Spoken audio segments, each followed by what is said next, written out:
So don't take that. We won't take up. Yes, let's meet the Pods in Springfield.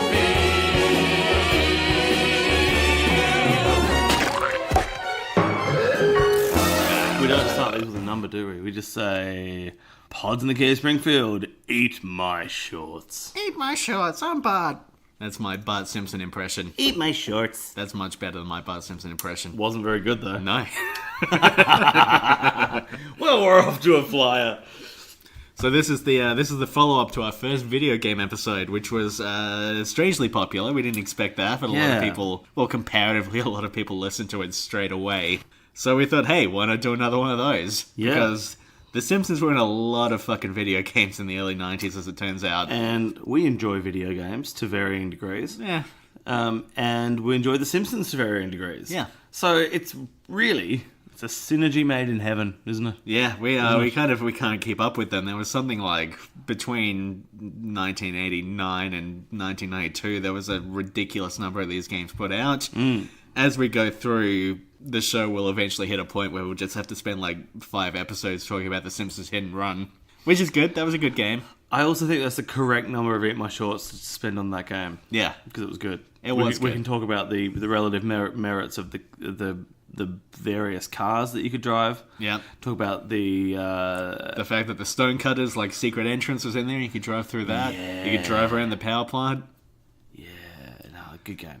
But Anyway, today we're talking about some shit games. Today we're looking at 2 fucking clunkers. We're looking at 3 games today, actually. Shit, we're looking at 3. Yeah, we're looking at Bart's House of Weirdness. Just in case anyone's wondering, yes, I am extremely well prepared for this episode. Basically, 2 weeks ago, we don't have these games. We watched a bunch of gameplay footage, did some research, talked about our own memories of video games for 3 of these games, and then we were going to record that day. By the end of the day, we were both completely fucked. We recorded like 5 other episodes. We couldn't do it. And we did the Butterfingers episode that day. Yeah.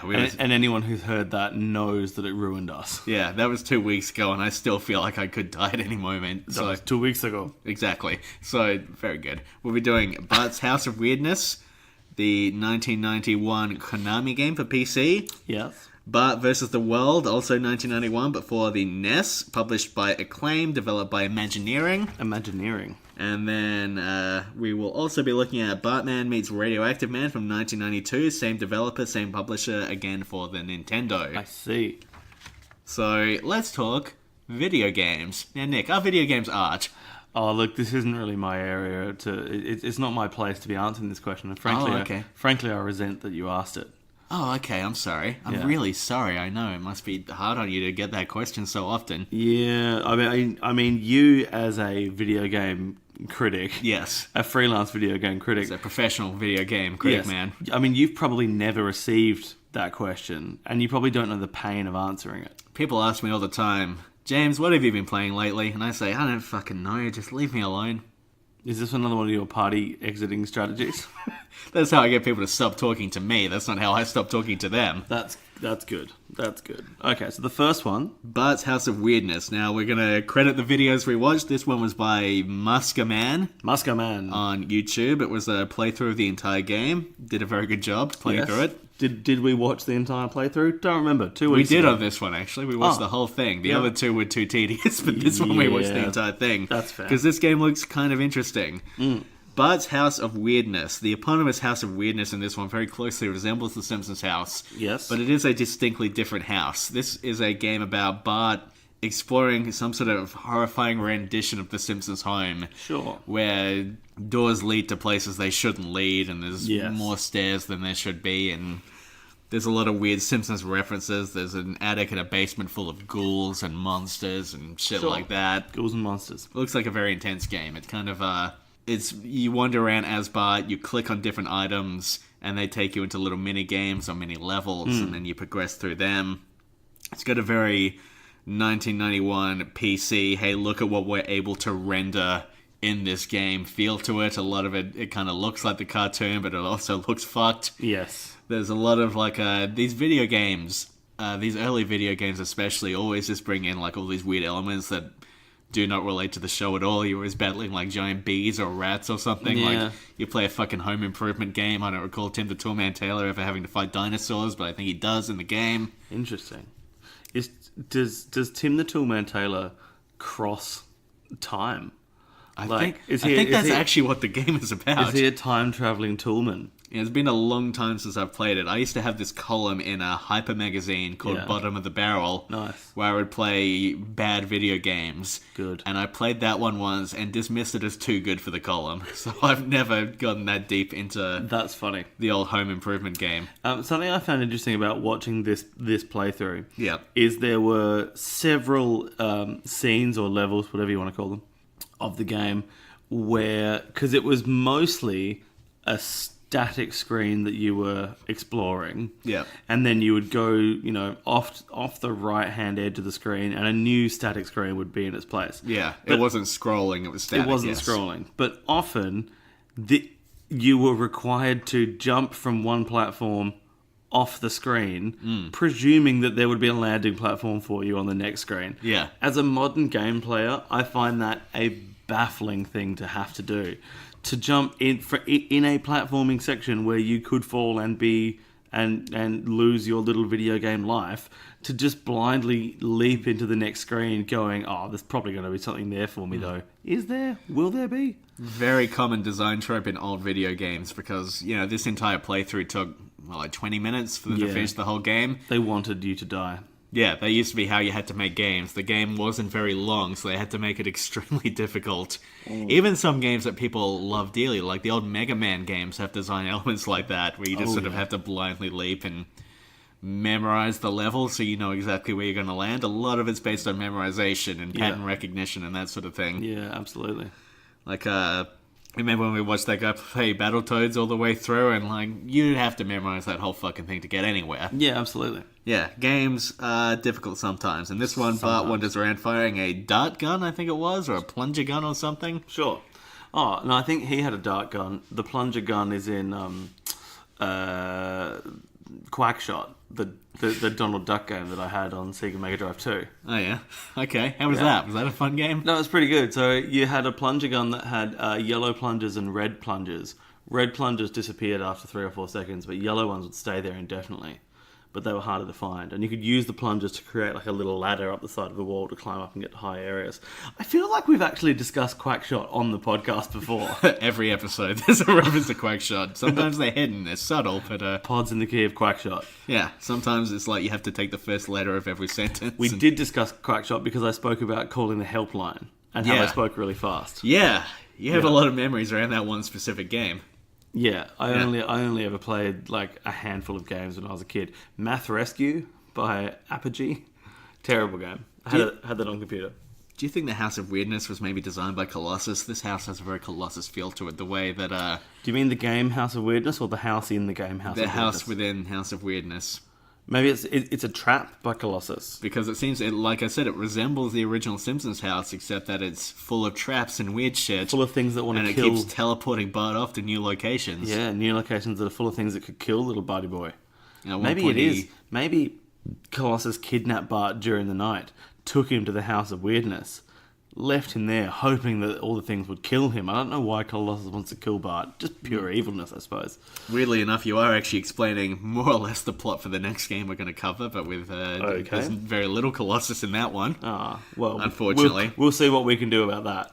One thing that I just realised we're both wearing video game shirts today. Yeah. You're wearing an original Mario Brothers shirt, and I'm wearing a Commander Keen shirt. Yeah, whatever Commander Keen sounds like. I played it recently. I got it on Steam in a sale. Yeah, I bought it on Steam for like 60 cents one day. Yeah, absolutely. Because games don't cost real money anymore. No, well, certainly not like Commander Keen, because that's been around for 100,000 years now. About that. Yeah. Old as time itself, Alpha and Omega. Tale as old as time, it's Commander Keen. Your health meter in Bart's House of Weirdness is not a standard health meter, but a coolness meter. You die if you're not cool enough. Interesting. Now, doesn't that perfectly capture the experience of actually being a 10-year-old, do you think? Yes, I think it does, especially in the 90s. Yeah. You had to be cool. You had to have the wraparound shades. You had to have a very baggy shirt. over some not particularly baggy shorts. You had to be at least cool. If you could get up to rad, that was really living.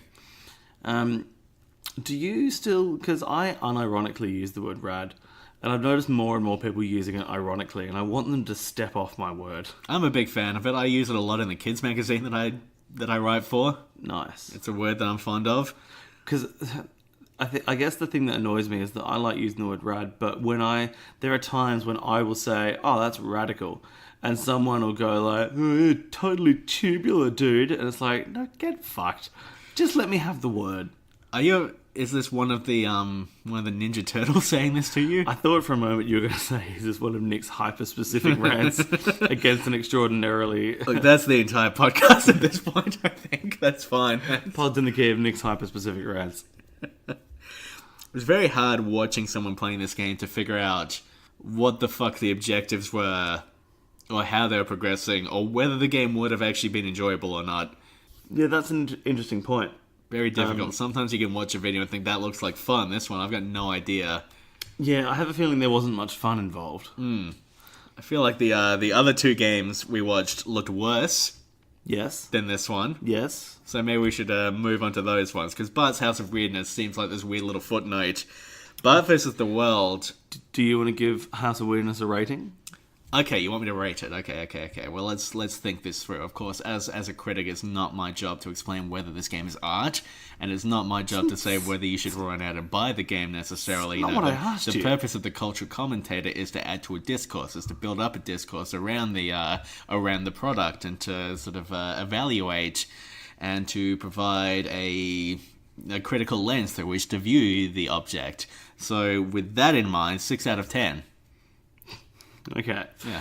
Next game, Bart versus the World. Bart vs. the World. Now, I kind of realized we maybe fucked up the ordering a bit here, because Bart vs. the World and Bartman meets Radioactive Man are basically sequels to Bart vs. the Space Mutants, the game we covered. Oh, in episode... Whenever the fuck that was. that was Eat My Shorts 3, I think it was. Might have been 2. 2? Yeah. Oh, yeah, no, 3 was the Professor.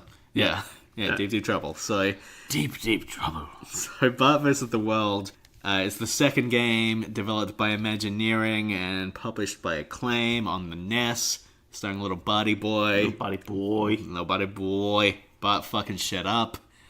And it looked pretty bad. Looked pretty fucking bad. This one didn't look good. This one has a weird plot in that Bart wins a trip around the world from the Krusty the Clown show. Yes. And then we find out that this competition was actually orchestrated by the malevolent Mr. Burns, who is sick of the Simpsons always getting up in his shit and wants them to die, basically. So Sure. His insane plot is to send Bart around the world, naturally assuming that his ancestors around the world, or his relatives or whatever, all of whom resemble broad racial caricatures, will murder Bart. Yeah, there's a rather uncomfortable portrayal of a Chinese Mr. Burns. Yeah, and then, Burns Manchu, I think. Yeah, Burns Manchu. And then there's an Egyptian Burns, which was... like a mummy of some kind. Yeah, but it was an even weirder name. It was like Burns Ramses or something? Like, Yes. It barely made sense. But the implication... Did I take any notes? You actually? did not. I remember you sitting there not writing a single thing. The implication of this game is that traveling to different countries is incredibly dangerous, and that the stereotypes associated with that culture will come out and try to kill you. I suspect for a 10-year-old boy, traveling internationally probably does have a degree of danger to it. I mean, you and me would be fine. For a 10-year-old boy. I mean, does Bart travel alone? Is that is the implication that if Bart dies, the family will be so distraught they'll leave Mr. Burns alone? I don't recall him having any travel buddies. It's I mean, the other Simpsons do pop up every now and then, I think, and it's a weird looking game. This video is by Narblast, Gnarblast. Good thing I remember that. Would have been a huge fucking faux pas. Yes. Imagineering, also I should mention, was the developer of Ikari Warriors, which was a game people liked quite a bit. Otherwise didn't really do much, and by 1992 they had collapsed. So Excellent. This is 91. Next game we look at, I think, is 92. Yep, and then they collapsed shortly after that, so Sure. that's why we only got 3 of these godforsaken games out of them. There was he's fighting Burns Manchu on the Great Wall of China, I think. Yeah, Yeah. all the Chinese segments are on the Great Wall of China, I think, Yeah. or a significant portion of them. Yep. And then You go to the pyramids and there's some Yeah. ice and no, it was all just what's there are like weird quiz segments where you have to answer questions about the show, which Yeah. is of course how our podcast started because we Yes. fucked up a quiz. Yes. It's And we were killed by Mr. Burns' Chinese relative. yeah, the abominable snow burns who pops up. Oh, I've In the forgotten North about Pole? the abominable snowbirds. Yeah. Outstanding. Although there was a section where there was a bunch of skeletons popping up who you called Bony Boys. Oh, the you little liked Bony a lot. Boys. You were very excited by the Bony Boys. So there was an incredibly tedious platforming section where Bart had to go. It was like he was zigzagging from side to side of this building, right? It looked like Metroid, but if Metroid was terrible. Sure, on a big scrolling screen going from side to side. And I reckon he had to do about 10 or so side to side laps to get up. All the way up the thing, which means if you fell at any one of those points, it would have been extraordinarily tedious to get back. But one of the obstacles that was facing him was these little skeleton, little bony boys that would just stick their head out of a window and throw their own skull at him, James. It was excellent. They sacrificed their lives just for an attempt to damage this boy. I I don't know know. what kind of influence Burns Ramses has exactly to be able to convince these skeletons to basically kamikaze Bart. Yeah. Interesting that we're saying the skeleton bony boys gave up their lives. I see what you mean. Well, if you lift off your skull and you hurl it, what's the next step? Yeah, but they're already dead. The skeleton, the little bony boys. Well, I think, snapping off that skull severs the tie between whatever part of your brain remained and the rest of your body. And that see. final chuck is probably just the last throes of death. Literally and figuratively. Yeah, it's like, maybe the body just... the brain has preordained this action before it's thrown. I don't know how the human body works. Right. I don't know if you can pull your skull off and throw it. I mean, I've not tried. But the fortitude it must require to pull your own skull off. Fortitude, yeah. I'd like to talk about the publisher Acclaim, because Acclaim, when I was growing up and playing my Nintendo 64, Acclaim was kind of a big deal. They had a lot of different licenses, they put out a lot of games. The Turok games, I remember, were huge. Turok, were they a motorbike thing? You were a dinosaur hunter, Turok Dinosaur Hunter. They were based on an old comic book series. Right. You'd hunt dinosaurs with increasingly outlandish weapons. By the end, you had like a gun that would let off an actual nuclear explosion. They were good fun. Seems like there's gonna be some splashback on you in that scenario. They had the South Park license. They put out a lot of racing games. Yes. They were like a pretty big, interesting publisher. And when I was a kid, and they were publishing, Did Acclaim do the NBA Jam stuff? yeah, I think NBA Hang Time maybe. Sure. Actually, that was Midway who developed. I'm not Oh, sure. yeah. Sorry, I'm getting confused with Midway. Yeah, they had some sporting franchises. I'm pretty sure they might have been doing like NFL quarterback or something. So they had a lot of series, and they sort of had this reputation among people who had Nintendo systems as a studio that worked really well with Nintendo. All of their Nintendo 64 ports are really good. Their PlayStation versions tend to be really bad. Sure. They also had this reputation as the company that would actually make games for adults on the Nintendo systems that were at the time seen largely as children's consoles. Sure, yes. And then they start to fuck things up really badly in the next generation of consoles. Once the PlayStation 2 came along, What did they do? they still had some good games, but their advertising campaigns started to go nuts. They had an incident with the game Burnout 2, where part of their marketing was to pay off people's speeding fines. Interesting. They would send out, advertise Burnout 2 by doing that, and that's obviously a bad precedent to set. They had a competition where they wanted, for the game Turok Evolution, which was a fairly poorly received fourth Turok game, they had a competition where they were going to grant somebody a bunch of money for naming their newborn child Turok.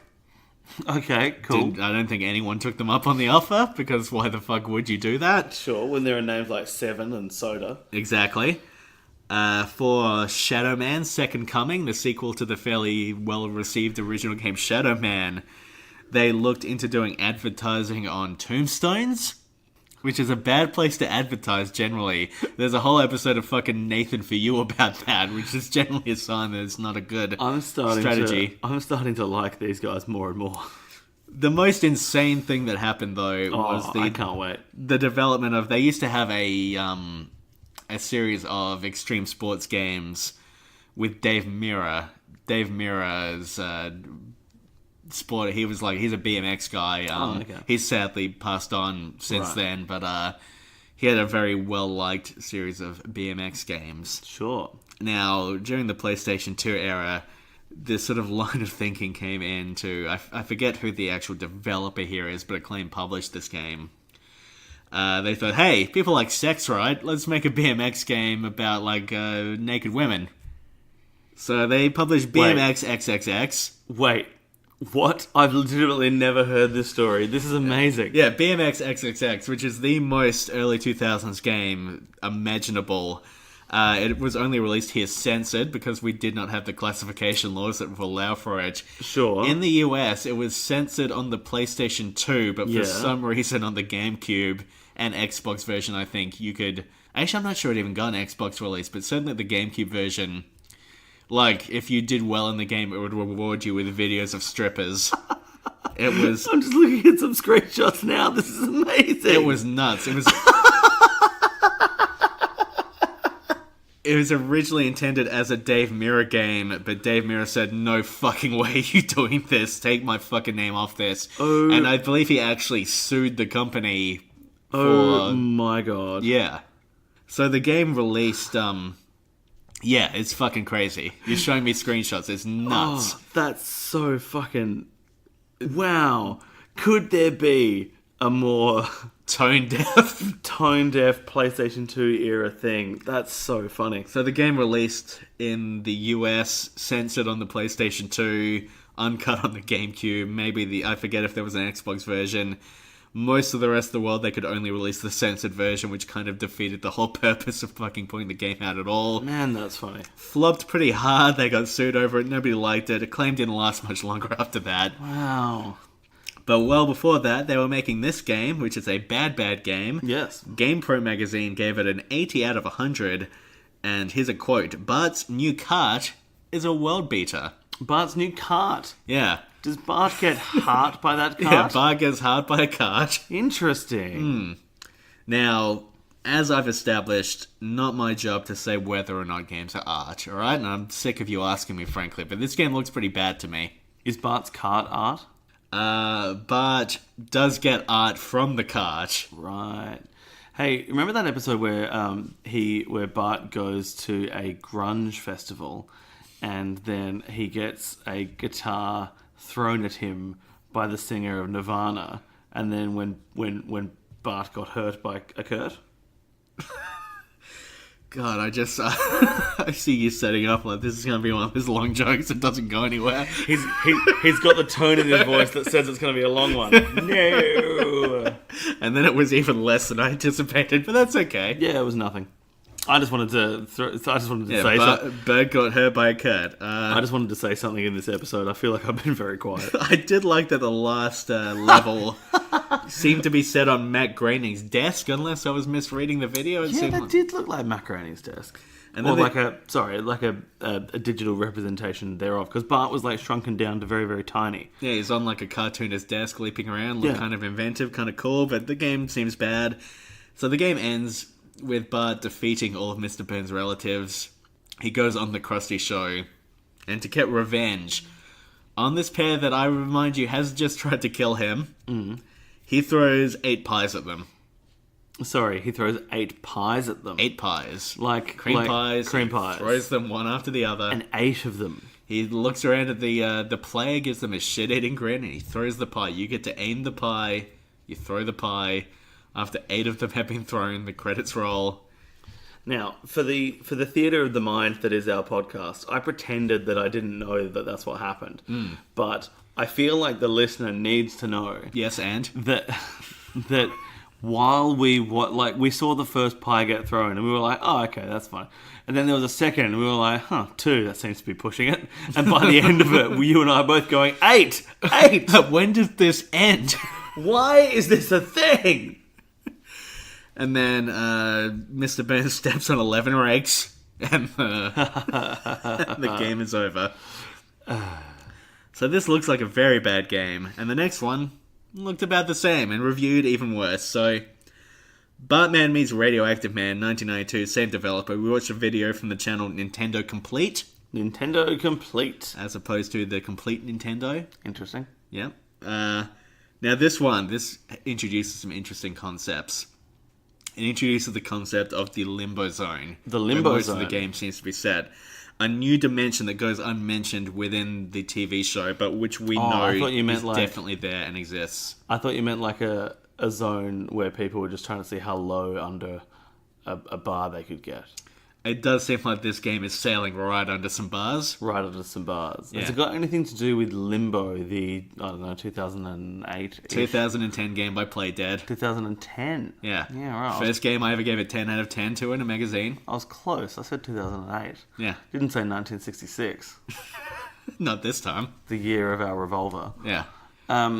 Limbo is a very good game. Limbo. Is it related to... Could it be that if Bart goes to the Limbo Zone and you lose your life, he ends up in 2010's Limbo?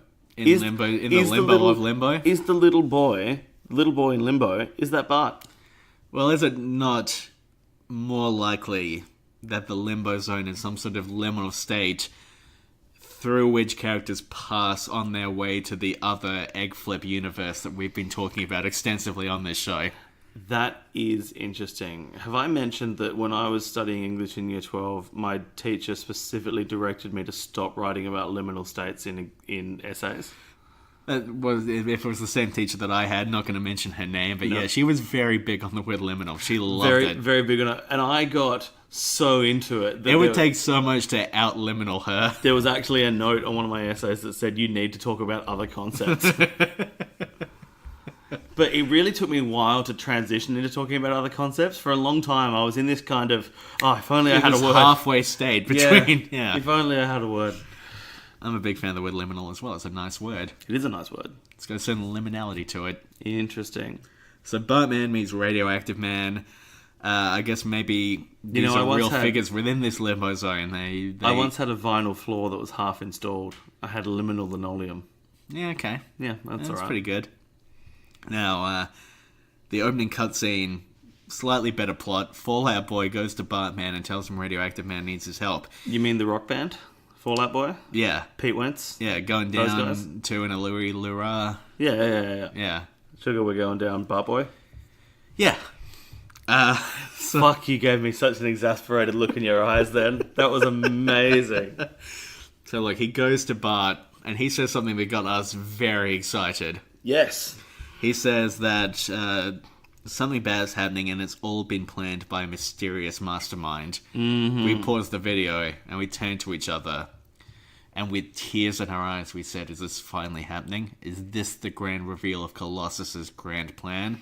I don't recall having tears in my eyes. You were weeping. Oh. You looked at me and you said, never have I known such passion. Jesus Christ alive. Sure. Okay. That's what I said. Always will this moment live in my heart. The air that I breathe from now on will have been kissed by these words.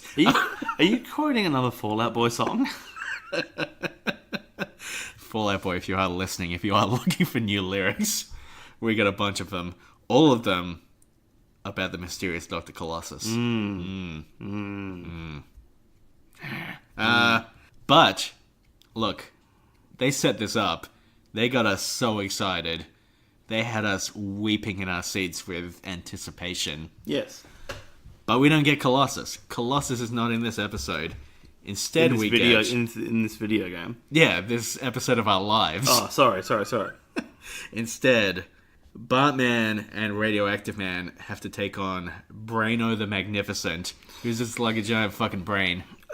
I mean, is it possible that Braino the Magnificent is Limbo Colossus? Well, that's a really good theory. I was going to say the teacher of Colossus. Colossus is a protege of Braino the Magnificent. By the way, Braino the Magnificent, horrible name for a character. I feel like Dr. Colossus has overtaken his master, if that's the case. I mean, he's got his doctoral degree, at least. That's true. Do you think Dr. Colossus went down the PhD route, or is he like a medical doctor, or does he just call himself that? No, I assume he's gone down the... I assume he's a medical doctor. Yeah? I thought maybe he had like a creative writing PhD. It's a possibility. It is... Sorry, I was just thinking through. But I feel like if you're... I don't know, for me, evil genius seems to sit better with medical doctorate, because then you've got, you know, tools and ethers and Tools and ethers. that's what doctors have, isn't it? Finally, my doctoral degree. Time to acquire some ethers. Only now I can mind nefarious plans. Oh, excellent. Yes, tongue depressors and damp rags. Finally, my doctorate has paid off. Tools and ethers. Sorry, that's really funny. The idea of becoming a doctor, just getting your hands on ethers that you're going to use for evil. It's like an 8-year fucking study. I'm glad that after episode 21, where you broke me with a weird non-joke, I'm glad that I've broken you as well. So, Bartman has to fight 3 supervillains. I didn't bother noting who they were because this game's not very interesting. No, it's not. Graphics are much more detailed, but it's basically it's back on its bullshit. It's the same fucking game. Same bullshit. There was another very, very long section where you're just jumping between 2 platforms going up. We were watching for about 2 fucking minutes straight. Just jumping up to the next platform and up to the next one and up to the next one. With very little variation or real skill required. And there were no bony boys. No. I mean, the least you could do is add in a You couple were sitting of there bony just boys. going, bony boys, bony boys, bony boys, bony boys. I was doing that. But no bony boys. That was why the other reasons you were crying. No, yeah, exactly. And it wasn't even to do with the video game. I just wanted you to start playing the all-male Boney M tribute on Spotify. Seems like he was collecting eyes. That seemed to be the collectible in this game. There were just eyes scattered around. Eyes. And he was dotting them all, which is weird. He was doing what? Dotting them all. Yeah, and he was crossing his T's. Oh, I didn't see that. Yeah, well, that was more subtle. Right. It's hard to see with these blurry NES graphics sometimes. Yeah, interesting. Now, GamePro, It's always complex when you have to dot your I's and cross your T's, because on the one hand, I don't want to cross a picket line, but also it's not my fault the golfers are picketing. Yeah. T's. Yeah. Golf T's. Yeah, I understand. Cross them. P's and Q's, yeah. P's and Q's. Yeah. Pieces and quiets. Sure. Sorry. I really need another coffee. I'm surprised that my coffee machine hasn't done that weird... So one thing I found interesting is that GamePro, who you might remember gave the previous game an 80 out of 100. 80 out of 100, Gave which I believe equates roughly to 80%. Roughly. Yeah. Gave this one a 2.5 out of 5. Their rating system changed completely. Yeah.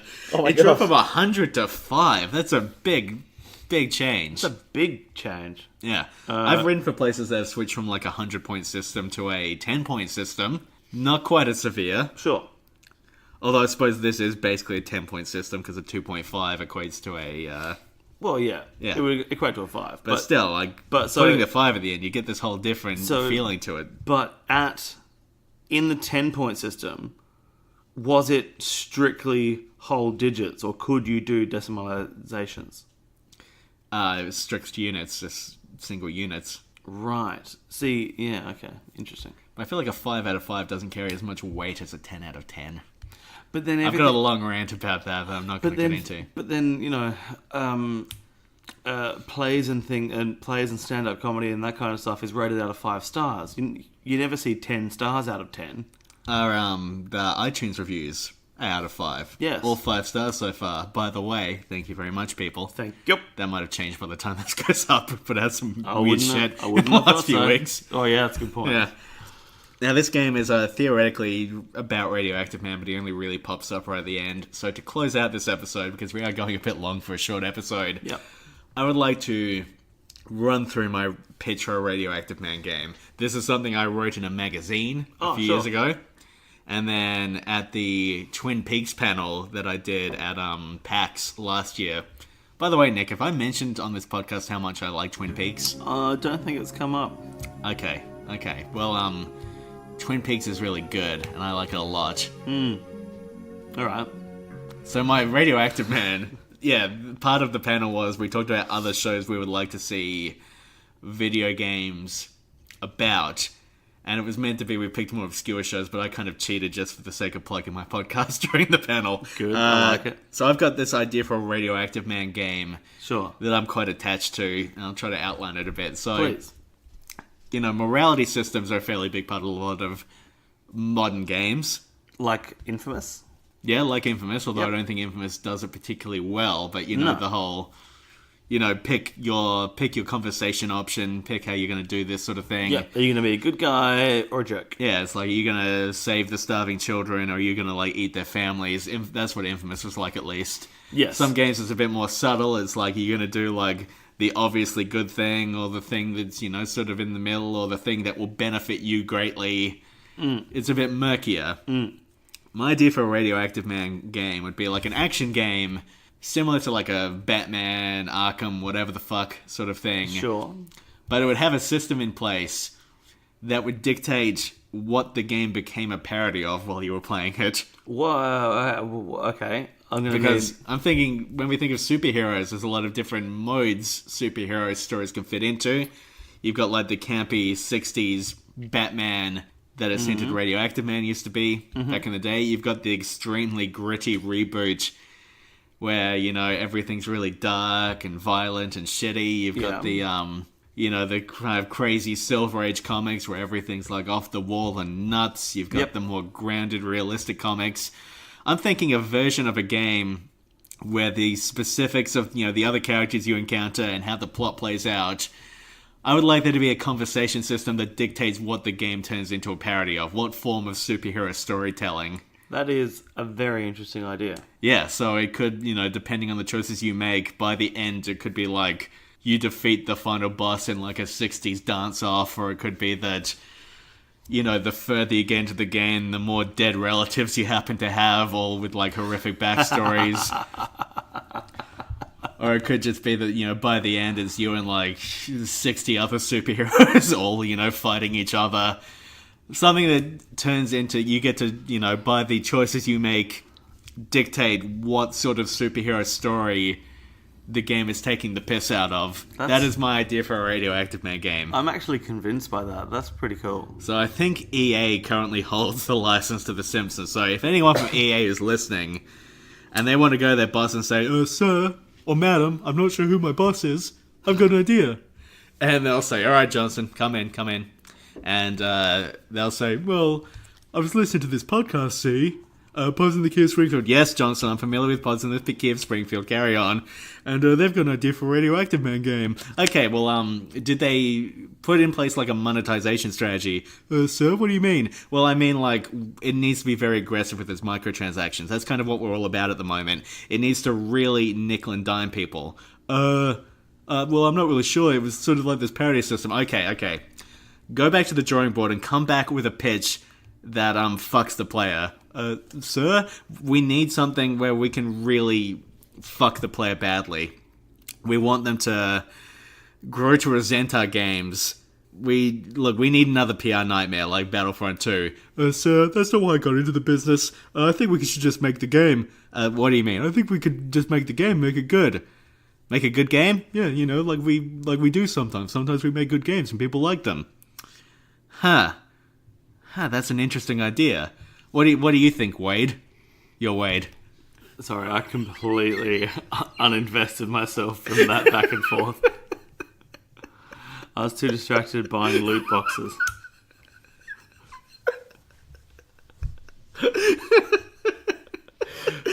For the listener at home, I want to point out that after about 4 seconds of that, I literally just started staring at my hi-fi speaker because I figured that would be more entertaining. Sorry. Jesus that's Christ. No. We're going for the throaty. Sorry. I need another coffee so badly. Alright, well, Do you have any more Butterfingers? never again. Never again. Alright, well, I'm just gonna be in the corner picking up my self-esteem, I suppose. No, it was fun. You know, the thing with Johnson and the boss who may be a sir or a madam, it was very entertaining. I enjoyed the commentary about how you don't like the way that EA does microtransactions. It was all great. Every fucking second of it. Oh, man. Are you getting a phone call? No, my phone's just popped up with a reminder, and I don't know why. Alright, is it a reminder to end the episode? It is. It's not. Okay. So those are 3 video games. I suppose we'll do more video games down the track. There's a fucking shitload of these things. Yeah, we'll do heaps of them. And until then, have you played any good video games lately? I've been playing bits of Gran Turismo Sport. Oh, yeah? That's fine. Yeah, I played a bit of that. It's good fun. Yeah, it's good fun. My video game recommendation for this episode, which is not a thing we do in any other episode, but I recently played What Remains of Edith Finch, and I genuinely loved it. What Remains of Edith Finch? What Remains of Edith Finch. It is now the... What Remains of Edith Finch? What the Reigns of Edith Finch. Now the second game that's ever made me cry, so I liked it a lot. That's my recommendation for this week. Is it better or worse than Adam Sandler's Click? I assume it's a lot better. Yeah, no, that's a good point. That was a movie that made me cry. Yeah, anyone yeah, yeah. was wondering why I said those words. Do you ever see that tweet of that guy who just slowly started putting more and more copies of Adam Sandler's Click in his parents' house until on their shelf they had 57 copies of the movie Click and they'd never noticed? That is my favourite kind of comedy. That is such a wonderful, unnecessary long play. I love that so much. Excellent. So that has been Eat My Shorts. Eat my shorts. Words of Wazzle, etc., etc. Follow us on the things. Thanks for listening. We'll be back with a regular episode next week. I don't go and play like a video game. Just go and watch a movie or something. That's my advice for this week. Sure, and stay away from Burns Manchu. Yeah, I mean, depicting Burns Manchu because it's a little racist. Yes. Alright, bye. Bye. In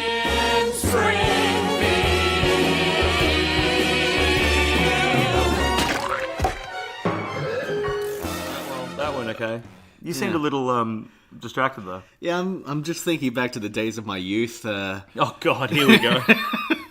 Alright, people at home, grab the popcorn. This thing's gonna go for a while. Just thinking back to when I was a young man, when I still had hope, when there was still joy in my world. Did you ever read the Simpsons comics? The Simpsons comics? Yeah, do you remember there was like comic books? Bongo was the publisher. I knew there were comics, but I never read any of them. Okay, because I definitely read them, but I don't remember if they were any good or not. I suspect they weren't. I'd love to revisit them at some stage, but I've lost all of my copies. Actually, I think I haven't looked. Did you actually have? I had a huge collection of them. Actually, I wrote a letter to them once, and it was published. I actually remember the letter. Are you fucking serious? Yeah, I remember the letter, like almost word for word. I remember exactly what it said. Wait, hang on a minute. Wouldn't that have been the first time you had something published in a magazine? The first time that the journalist, Yeah. the world's greatest games journalist, James O'Connor, was actually in a Simpsons comic. Yes.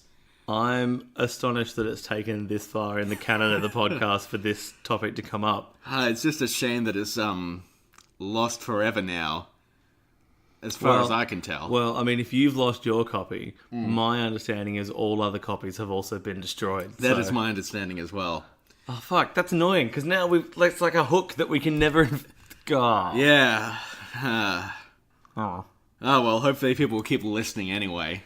No, I imagine at this point, not only are people unsubscribing, but they're moving files to recycle bins if they downloaded hard copies to their computers. They're probably going to listen to one of those other Simpsons podcasts where they kept their comics. I'm not they sure. went fucking idiots and threw them away like chowder heads. Absolute chowder heads. Yeah, right. Okay, that's an interesting blindside. I think the only magazine I ever wrote to when I was a kid, I wrote to, oh God, what was the name? TV Hits, I think it was. TV hits. They were the ones that had like posters of bands every month, despite being a TV hit. Sure. Because it wasn't called music hits; it must have been TV hits. I wrote to them asking them to confirm if and when the Rolling Stones were touring Australia next. And I signed off the letter for some reason.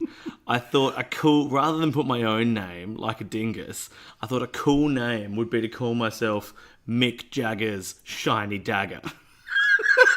7, Adelaide, Australia. Well, Nick, that's a great story, but I don't see what it has to do with me and what I'm going through here. It did not get published. Okay. I was using it as a light and shade to your published thing.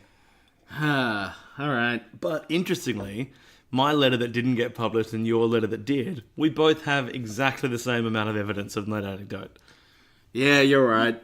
I have no proof. I could be making this all up. It wouldn't surprise me. I would love to have proof. It's a dead end. I'm going to keep thinking about this for a while, I think. Oh, I can tell. You've got that look in your eyes.